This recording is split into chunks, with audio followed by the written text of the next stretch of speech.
नमस्कार बच्चों, कैसे हैं आप सब। आशा करती हूँ आप सभी अच्छे होंगे, स्वस्थ होंगे, खुश होंगे और अपनी पढ़ाई भी अच्छे से कर रहे होंगे। तो जैसा कि आप सभी जानते हैं, मैं हूँ आपकी हिंदी की अध्यापिका और मैं स्वागत करती हूँ आप सभी का आईसीटी वर्चुअल क्लासरूम में। और आज हम यहाँ पर एकत्रित हुए हैं पढ़ने के लिए क्लास 9th की हिंदी। क्लास 9th की हिंदी में जैसे कि आप सभी को पता है, हमारा अपने पिछले सेशन से ही चल रहा है रस, और रस के अंग, रस के भेद हम पढ़ रहे हैं। तो रस के भेदों को कंटिन्यू करेंगे हम। आप सभी बिल्कुल रेडी हो जाइए अपने कॉपी पेन पेंसिल लेकर। बहुत ही ज्यादा महत्वपूर्ण टॉपिक है आपके हिंदी व्याकरण का रस। यानी कि जब भी हम किसी कहानी, कविता या किसी काव्य को पढ़ते हैं तो उससे जो भी हमें आनंद की अनुभूति होती है उसे रस कहा जाता है। यानी कि साहित्य की हम कल्पना भी नहीं कर सकते रस के बिना। तो रस बहुत ही ज्यादा महत्वपूर्ण टॉपिक है हमारे हिंदी व्याकरण में, जिसको पढ़ना और समझना बहुत ज्यादा जरूरी है आप सभी के लिए। तो आप सभी रेडी हो गए होंगे अपने कॉपी पेन पेंसिल के साथ। तो हम चलते हैं स्मार्ट बोर्ड की तरफ, शुरू करते हैं आज का सेशन। सभी बच्चे ध्यानपूर्वक पढ़ेंगे और समझने का प्रयास करेंगे। तो एक बार हम रिवाइज करेंगे अपने टॉपिक को। हम अपने पिछले सेशन में से क्या पढ़ रहे थे। तो हम अपने पिछले सेशन से रसों के अंगों को पढ़ रहे थे। तो रस के 4 अंग हमने यहाँ पर बताए थे। सबसे पहले हमने बताया था स्थाई भाव, और स्थाई भाव को हम यहाँ पर एक्सप्लेन कर चुके थे। क्या होता है स्थाई भाव? तो यानी कि जब किसी कविता या नाटक का आनंद लेने से सहृदय के हृदय में भावों का संचार होता है, तो ये भाव मनुष्य के हृदय में स्थायी रूप से विद्यमान रहते हैं। जो पहले से भाव हमारे मन में होते हैं उन्हें स्थायी भाव कहा जाता है। और उसके बाद फिर जो दूसरा स्थायी भाव का हमने यहाँ पर बताया, रस के आधार पर हमने कहा कि जो रस हमारे होते हैं वो 10 तरह के हमारे रस होते हैं, और अलग अलग रसों के अलग अलग स्थायी भाव होते हैं। जैसे श्रृंगार रस, श्रृंगार रस का स्थायी भाव होता है रति। श्रृंगार के शब्द से ही आप श्रृंगार को समझ रहे होंगे कि सुंदरता। तो रति जो यहाँ पर रस है वो किससे लिया गया है? ये इंद्र देव के यानी कि भगवान जो स्वर्ग में इंद्र भगवान की जो एक बहुत ही ज्यादा सुंदर अप्सरा है, उनका नाम रति है, और उन्हीं के नाम पर उनकी सुंदरता, उनके श्रृंगार को देखकर ही ये श्रृंगार रस का स्थायी भाव रखा गया है रति। इसी तरह से हास्य, करुण, रौद्र, वीर, ये सब हम बहुत अच्छे से यहाँ पर समझ चुके हैं, और इन्हीं को एक्सप्लेन करेंगे हम अपने आने वाले सेशन में या इस सेशन में। तो विभाव इसका दूसरा भाग हमने बताया। इसमें हमने कहा कि विभाव का अर्थ है भावों को से जगाने वाला, अर्थात वो कारण जो भावों को जगाने का काम करता है। क्या कारण हो सकता है? भावों को उद्दीपित करता है। जैसे अगर मैं कहूं, रास्ते में चलते वक्त अगर अचानक आपको सांप दिख जाता है, ठीक है, एग्जाम्पल के तौर पर रास्ते में चलते हुए अचानक आपको सांप दिख जाता है और आप डर जाते हैं। तो डर जाते हैं अर्थात आपके अंदर डर का भाव पैदा हो जाता है, भय का भाव पैदा हो जाता है। और क्या होता है? आपके भय को उद्दीप्त करने वाला, क्योंकि स्थायी भाव हमने कहा वो हमारे मन में ही होते हैं, लेकिन उनको उद्दीप्त करने का कारण यहाँ पर क्या है? वो है सांप। तो देखिए, हमने विभाव के बारे में यहाँ पर बताया था कि जो विभाव होते हैं उसके 2 भेद होते हैं। विभाव के भेद भी हमने यहाँ पर बताए थे, आलंबन विभाव और उद्दीपन विभाव। तो आलंबन विभाव आपका होता है जिनके सहारे भाव उत्पन्न होते हैं, यानी कि जिससे आलंबन यहाँ पर आप कहे जाओगे, क्योंकि आपके कारण ये भाव आपके सहारे ये भाव उत्पन्न हो रहे हैं। और उद्दीपन विभाव हम उसे कहेंगे जो भी बाह्य वातावरण, यानी कि जिसके भी कारण यहाँ पर भाव उत्पन्न हुए हैं। तो आप क्या हो गए?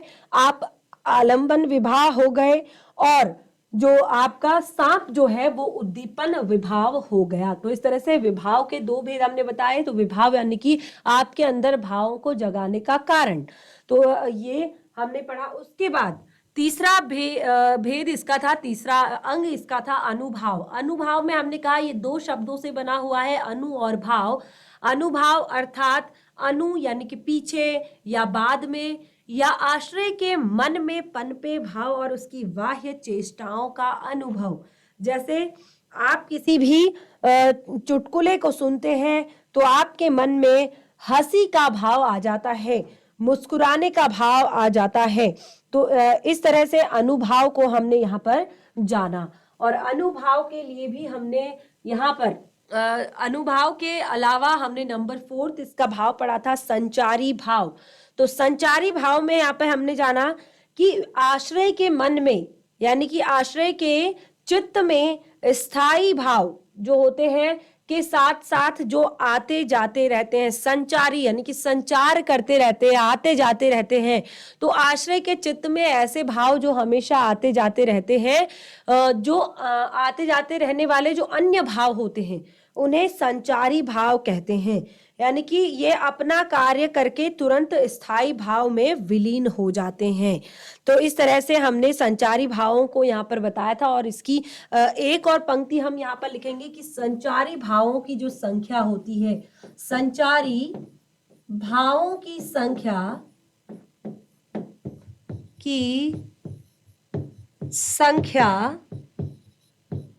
टोटल 33 होती है। टोटल जो संचारी भाव होते हैं वो 33 होते हैं हमारे मन में। तो यहाँ पर हमने संचारी भावों के बारे में बताया कि जो आते जाते रहते हैं, इस तरह से ये हमने पढ़ लिया। उसके बाद बहुत ही ज्यादा महत्वपूर्ण टॉपिक हमारा आता है रस के भेद। तो रस के भेदों को अब हम पढ़ रहे हैं, जो कि बहुत ही ज्यादा महत्वपूर्ण पाठ है हमारे इस रस जो हम पढ़ रहे हैं इस पाठ का। तो सबसे पहला आता है यहाँ पर श्रृंगार रस। तो श्रृंगार रस को अब हम यहाँ पर समझ रहे हैं। तो श्रृंगार रस में हमने कहा कि स्त्री पुरुष में सहज रूप से विद्यमान रति नामक स्थायी भाव, क्योंकि श्रृंगार रस की बात की जा रही है और श्रृंगार रस का स्थायी भाव है रति। ठीक है, तो स्त्री पुरुष में सहज रूप से विद्यमान रति नामक स्थायी भाव विभाव, अनुभाव और संचारी भाव के संयोग से। ठीक है, जहां स्थायी भाव होगा वहां विभाव होगा, जहां विभाव होगा वहां अनुभाव होगा, जहां अनुभाव होगा वहां संचारी भाव होगा। तो 4 अंग होते हैं आपके रस के। इन चारों को आप कभी भी अलग अलग नहीं ले सकते, ये चारों आपके साथ में चलेंगे। तो श्रृंगार रस की बात कर रहे हैं स्त्री पुरुष के पारस्परिक प्रेम से, यानी कि अगर आप प्रेम की बात करें के वर्णन से मन में उत्पन्न होने वाले जो भाव हैं उनको हम श्रृंगार रस कहते हैं। और यहाँ पर हमने बताया रति नामक जो स्थायी भाव है विभाव, अनुभाव और संचारी भाव के संयोग से आनंद लेने योग्य हो जाता है और इसे ही हम श्रृंगार रस कहते हैं।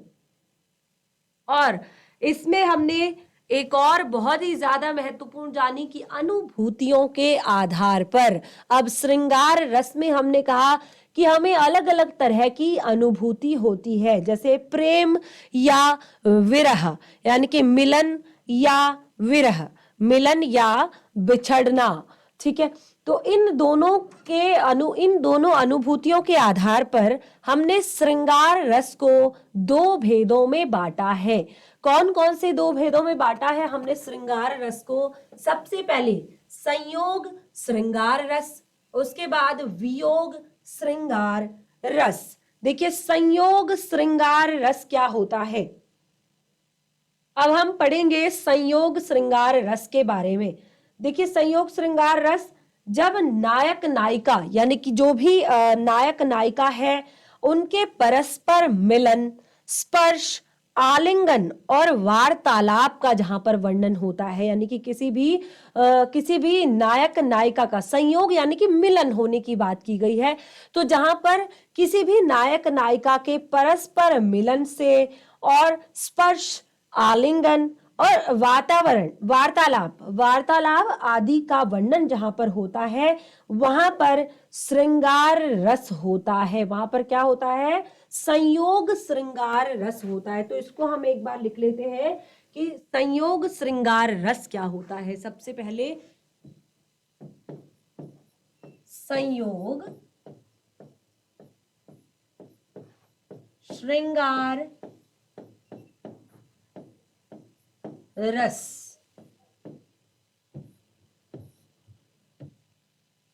संयोग श्रृंगार रस। अब नायक नायिका के, यानी कि जो भी नायक नायिका है उसके, जब नायक नायिका के, देखिए, जब नायक नायिका के परस्पर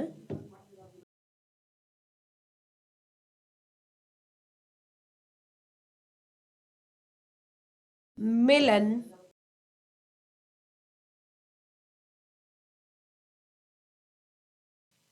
जब मिलन का वर्णन होता है, ठीक है, मिलन का वर्णन होता है, मिलन का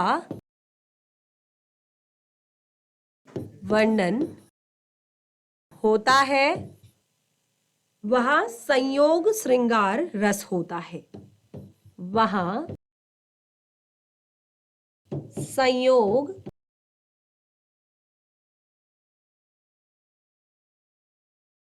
श्रृंगार रस होता है।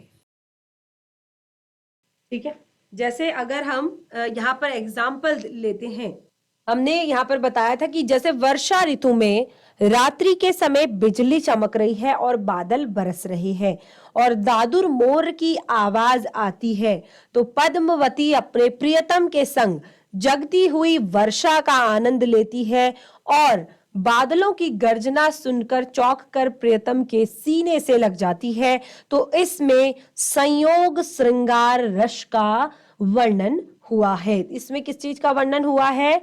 संयोग श्रृंगार रस का वर्णन हुआ है। और इसके लिए एग्जाम्पल हम यहां पर दे देते हैं और भी। दुल्हन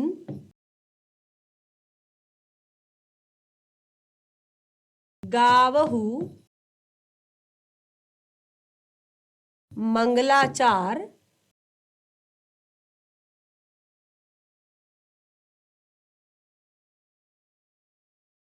हम घर आए राजा राम भरतार। तो ये आपका एक एग्जाम्पल यहाँ पर हो सकता है। और एक और एग्जाम्पल जैसे कि मैंने यहाँ पर बताया, यानी कि जहां पर भी आपको नायक नायिका के परस्पर मिलन का वर्णन जहां पर होता है, वहां पर संयोग श्रृंगार रस होता है। संयोग श्रृंगार रस। और बिल्कुल इसके जस्ट अपोजिट, क्योंकि हमने यहाँ पर दो तरह के रसों की बात की है, दो तरह के हमने यहाँ पर रसों को बताया है, एक संयोग श्रृंगार रस। और देखिए यहाँ पर क्या है, यहाँ पर स्थाई भाव जो होता है वो रति यानी कि प्रेम है। ठीक है, यहाँ पर स्थाई भाव क्या है?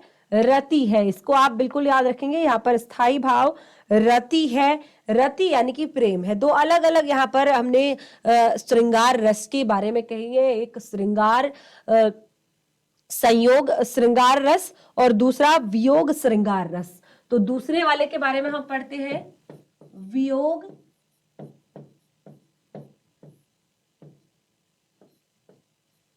श्रृंगार रस। वियोग श्रृंगार रस क्या होता है? वियोग श्रृंगार रस। तो प्रिय से बिछड़कर वियोगा अवस्था में दिन बिता रहे नायक नायिका की अवस्था का वर्णन जहां पर होता है, वहां पर वियोग श्रृंगार रस होता है। जहां पर किसी भी अपने देखिए, इसको पहले से हम यहां पर लिख लेते हैं। प्रिय से बिछड़कर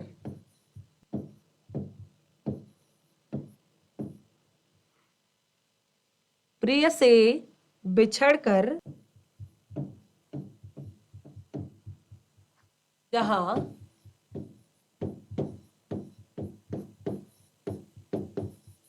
वियोगावस्था में दिन बिता रहे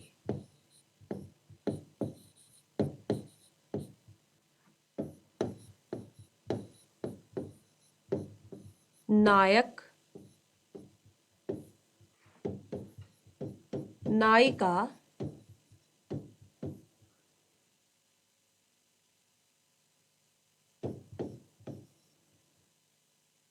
की अवस्था का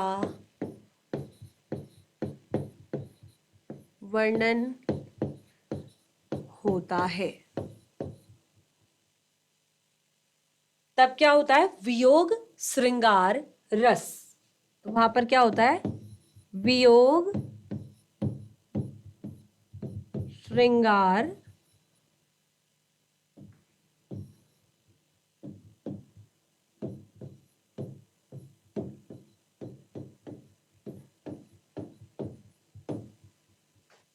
होता है। वियोग श्रृंगार रस होता है, यानी कि प्रिय से बिछड़कर जहां वियोगा अवस्था में दिन बिता रहे नायक नायिका की अवस्था का वर्णन होता है, वहां वियोग श्रृंगार रस होता है। तो यहाँ पर हम लिखेंगे एग्जाम्पल के तौर पर, मन मोहन तय बिछड़ी जब सो तन आसुवन से सदा धोवती है। एग्जाम्पल जैसे मनमोहन से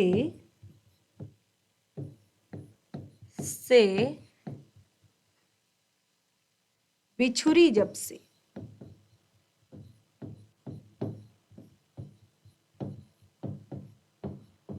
मनमोहन से बिछुरी जब सो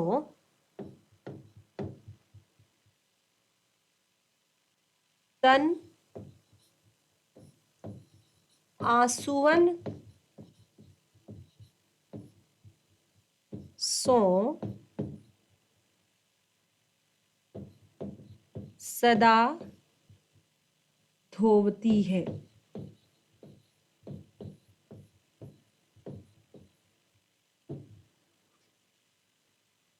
मनमोहन से बिछुरी जब सो तन आंसुओं से सदा धोवती है।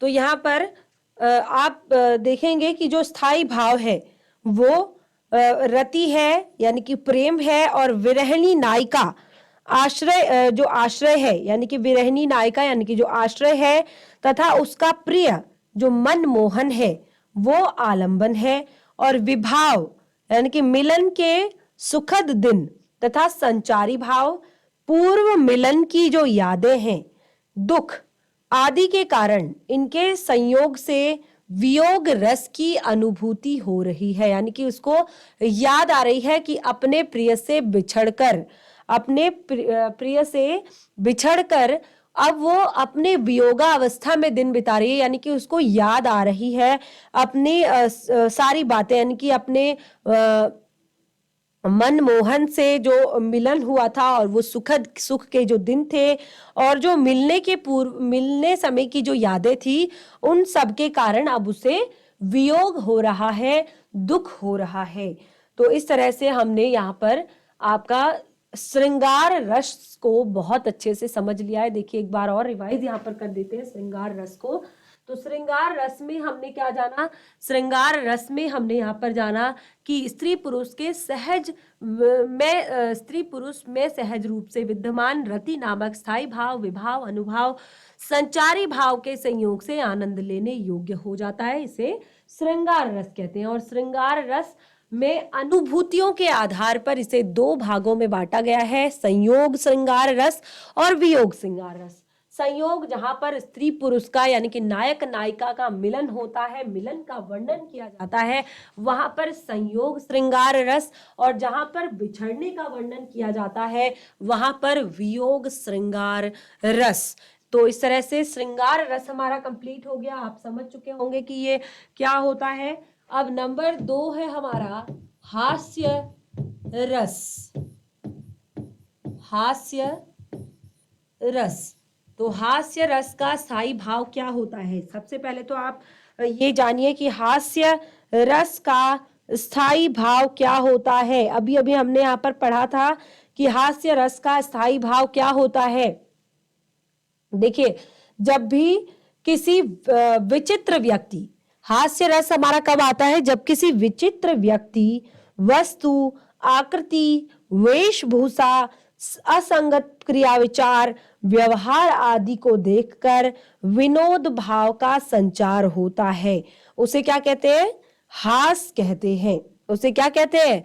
हास कहते हैं। और इसके परिपुष्ट होने पर, यानी कि ये हास रस जब हमारे अंदर से निकलता है तो इससे जब हास्य का स्थायी भाव हमारे मन से निकलता है तो उसे हास्य रस की उत्पत्ति होती है। ठीक है, तो इसको हम एक बार लिख लेते हैं। हास्य रस क्या होता है? किसी विचित्र व्यक्ति,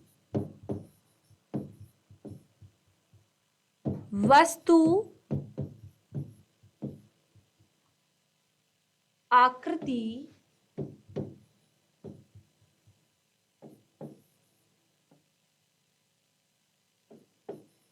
वेशभूषा,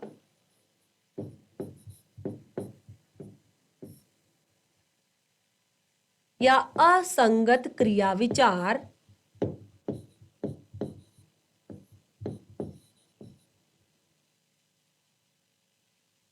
असंगत क्रिया विचार, व्यवहार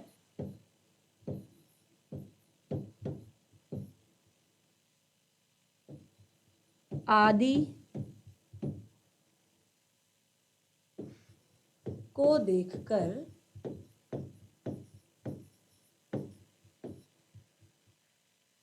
जिस विनोद का संचार होता है,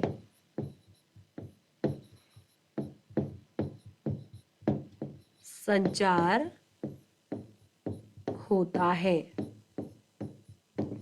यानी कि जब हम किसी अजीब सी वस्तु को देख लेते हैं, विचित्र वस्तु को देख लेते हैं, या विचित्र आकृति को देख लेते हैं, विचित्र वेशभूषा को देख लेते हैं, या किसी असंगत क्रिया विचार को देख लेते हैं, या ऐसे व्यवहार को देख लेते हैं जिससे देखकर कोई हमारे मन में एक विनोद उत्पन्न होता है, यानी कि एक प्रसन्नता हमारे मन में उत्पन्न होती है, तो वहां पे क्या होता है?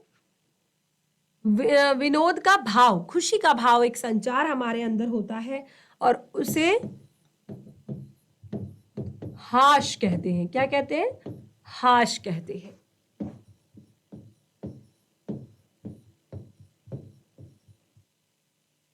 और इससे क्या होता है? जब ये हास परिपुष्ट हो जाता है, यानी कि इसमें सारी चीजें हमारी मिल जाती हैं।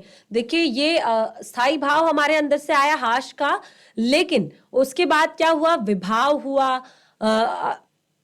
और फिर उसके बाद आगे की जो सारी चीजें, अभी यहाँ पर अनुभाव हुआ, फिर उसके बाद संचारी भाव हुआ। तो इस तरह से जब सारी चीजें मिली तो हास्य रस हमारा, यहाँ पर हास्य रस हमारा बना।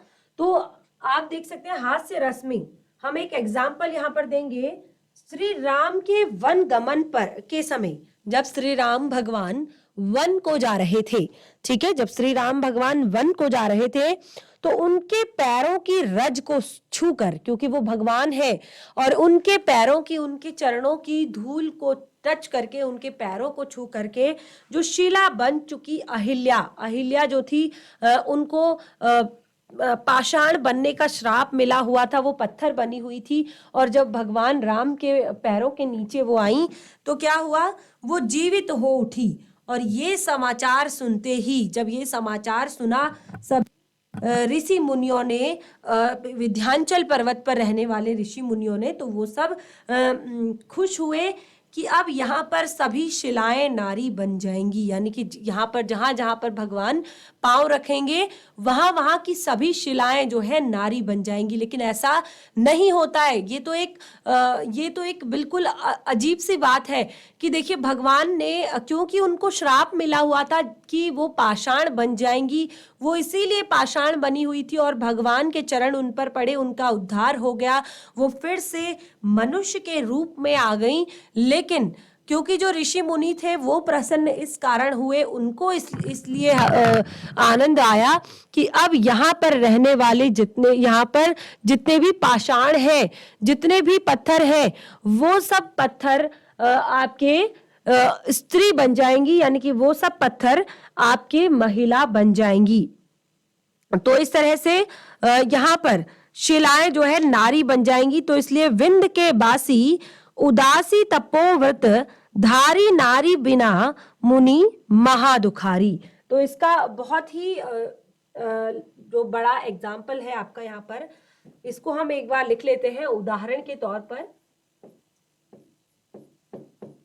विंध्य के वासी यानी कि विंध्यांचल पर रहने वाले लोग, विंध्य के वासी विंध्यांचल पर रहने वाले जो लोग हैं, उदासी तपोव्रतधारी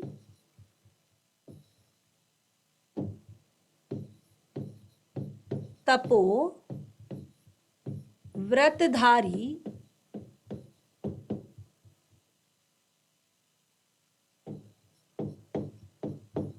नारी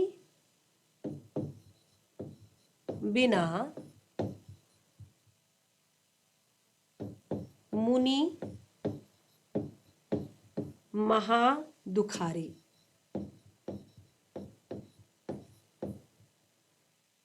अब फिर आगे की इसमें पूरी पंक्ति आप लिखेंगे। गौमय तीर तरी तुलसी सो कथा सुनी भय मुनि वृंद सुखारे हवे है सिला सब चंद्रमुखी परसे प्रभु के पद पद कंज तिहारे कीनी भली रघुनायक जो करुणा करके कानन पगधारे। तो इस तरह से हास्य रस हमारा यहाँ पर कंप्लीट होता है। उसके बाद नंबर 3 आता है हमारा वीर रस। देखिए वीर रस, वीर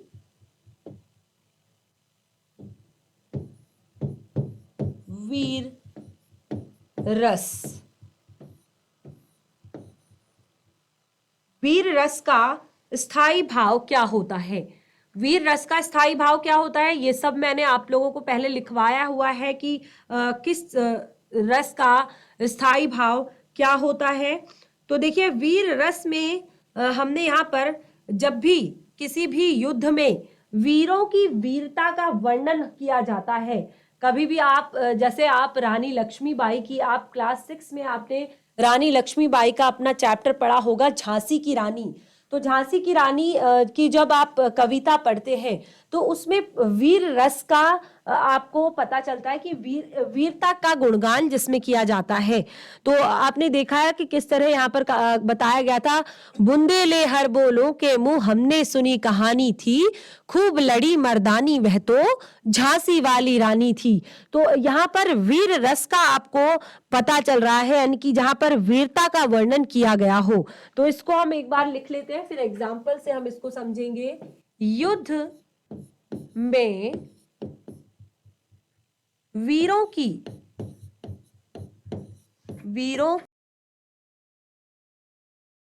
वीरता के वर्णन, युद्ध में वीरों की वीरता के वर्णन में वीर रस का भाव या वीर रस परिपुष्ट होता है।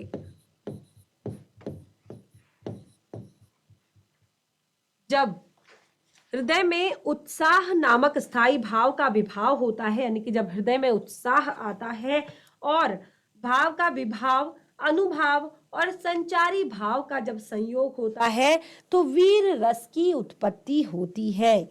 इसको भी लिख लेते हैं ताकि आप लोगों को ध्यान रहे। जब हृदय में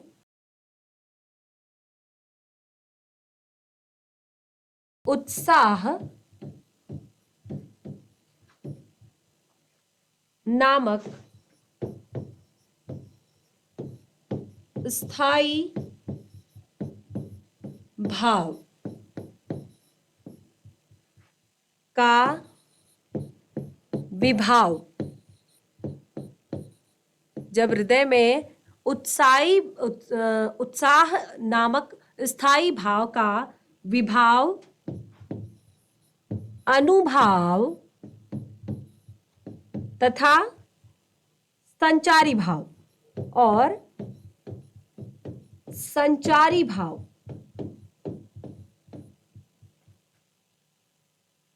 का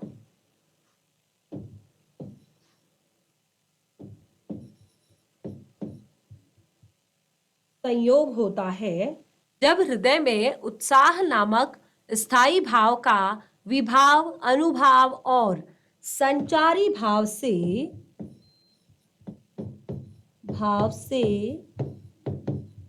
संयोग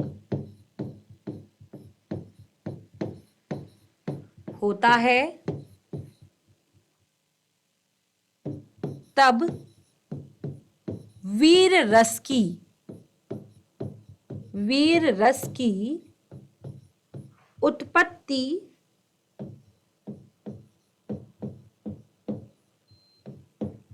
होती है। वीर रस की उत्पत्ति होती है। देखिए, जब महाभारत का युद्ध हो रहा था तो उस समय अर्जुन के दूसरे मोर्चे पर युद्धतर होने और कौरवों द्वारा चक्रव्यूह की रचना से जो चिंतित युधिष्ठिर, जब अभिमन्यु, यानी कि जब अर्जुन दूसरे मोर्चे पर युद्धतर थे और कौरवों द्वारा चक्रव्यूह की रचना हो चुकी थी, तो उस समय युधिष्ठिर जो थे वो चिंतित थे। और जब अभिमन्यु ने अपनी चिंता बताने के लिए कहा तो वो अभिमन्यु उनसे कहता है, अभिमन्यु को अपनी चिंता बताने को कहा तो अभिमन्यु उनसे कहते हैं, हे सारथे, हे द्रोण, क्या देवेंद्र भी आकर अड़े, है खेल क्षत्रिय बालकों का, व्यूह भेदन कर लड़े, मैं सत्य कहता हूं सखे, सुकुमार मत जानो मुझे, यमराज से भी युद्ध में प्रस्तुत सदा मानो मुझे। तो यहाँ पर क्या कहते हैं कि जब अर्जुन दूसरे मोर्चे पर थे, व्यूह की रचना से चिंतित, कौरवों द्वारा व्यूह की रचना से चिंतित युधिष्ठिर, क्योंकि कौरव जो है व्यूह की रचना कर चुके थे, चक्रव्यूह की रचना कर चुके थे, तो उस समय अभिमन्यु को अपनी चिंता बताते हुए, जो युधिष्ठिर है वो अभिमन्यु को अपनी चिंता बताते हैं। तो अभिमन्यु उनसे क्या कहते हैं, हे सारथे, हे द्रोण, देवेंद्र भी आकर लड़े, है खेल क्षत्रिय बालकों का व्यूह भेदन कर लड़े, मैं सत्य कहता हूं सखे, सुकुमार मत जानो मुझे, यमराज से भी युद्ध में प्रस्तुत सदा मानो मुझे। यानी कि यहाँ पे क्या कहना चाहते हैं, यहाँ पे ये कहना चाहते हैं कि अभिमन्यु कहते हैं, जो अभिमन्यु है, आश्रय कौन है, अभिमन्यु है, और आलंबन कौन है, कौरव पक्ष के वीर और उनके द्वारा जो व्यूह की रचना की गई है वो, और उनकी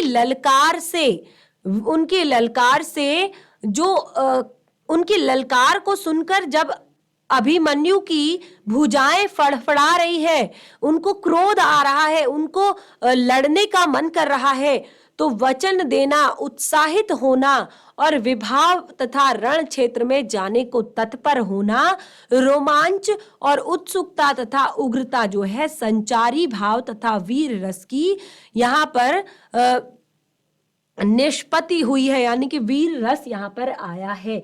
तो हमने क्या कहा, जहां पर ये लगता है कि किसी की वीरता के बारे में बात हो रही है, तो इसको हम यहाँ पर एग्जाम्पल को लिख लेते हैं। आप समझिएगा, जैसे पूरी तरह से एग्जाम्पल को क्लियर कर दिया है मैंने। हे सारथे, हे सारथे, हे द्रोण, हे सारथे, हे द्रोण, क्या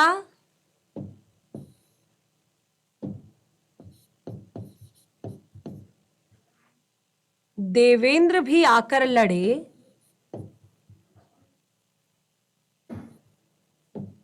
क्या देवेंद्र भी आकर लड़े?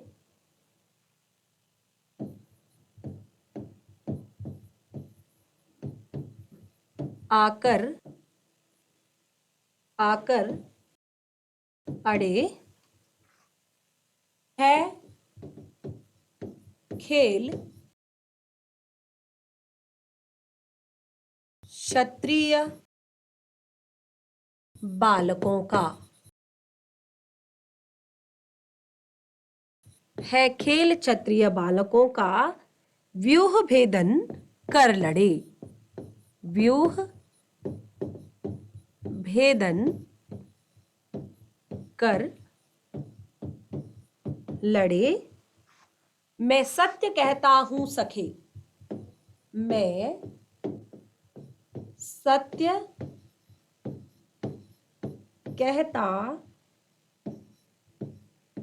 हूं सखे, मैं सत्य कहता हूं सखे, सुकुमार मत जानो मुझे। सुकुमार मत जानो मुझे, सुकुमार मत जानो मुझे, यमराज से भी युद्ध, यमराज से भी युद्ध में, यमराज से भी युद्ध में प्रस्तुत सदा मानो मुझे। प्रस्तुत सदा मानो मुझे। तो ये एग्जाम्पल आप इसका यहां पर लिखेंगे। हे सारथे, है द्रोण क्या देवेंद्र भी आकर लड़े, है खेल क्षत्रिय बालकों का, व्यूह भेदन कर लड़े। मैं सत्य कहता हूं सखे, सुकुमार मत जानो मुझे, यमराज से भी युद्ध में प्रस्तुत सदा मानो मुझे। तो इस तरह से यहाँ पर वीर रस का हमें आभास हो रहा है। तो बच्चों, आज के सेशन में हमने जो पढ़ा उसमें हमने देखा कि हमने जो भी रस पढ़े हैं तो उनको हम जब भी कोई जिस तरह की कविता पढ़ते हैं, अगर हम पढ़ रहे हैं कविता रानी लक्ष्मीबाई के बारे में, तो उसमें हमें उनकी जब हम वीरता के गुणगान सुनते हैं तो उसमें वीर रस की बात की जाती है। और अगर हम श्री कृष्ण और गोपियों के बारे में या श्री कृष्ण या राधा के बारे में पढ़ रहे हैं तो उसमें हम श्रृंगार रस के बारे में पढ़ते हैं। और इसी तरह हम अलग अलग रसों को, या कभी हम कोई ऐसी चीज पढ़ते हैं जिससे अचानक हमारे चेहरे पर मुस्कुराहट आ जाती है, हंसी आ जाती है, तो उसमें हास्य रस हम पढ़ते हैं। तो इस तरह से हमने 3 रसों को यहाँ पर अभी तक पढ़ा है। आगे हम रसों को पढ़ेंगे अपने नेक्स्ट सेशन में। जितना भी अभी तक पढ़ा है इसे जरूर रिवाइज करेंगे घर पर। तब तक के लिए धन्यवाद। आपका दिन शुभ हो।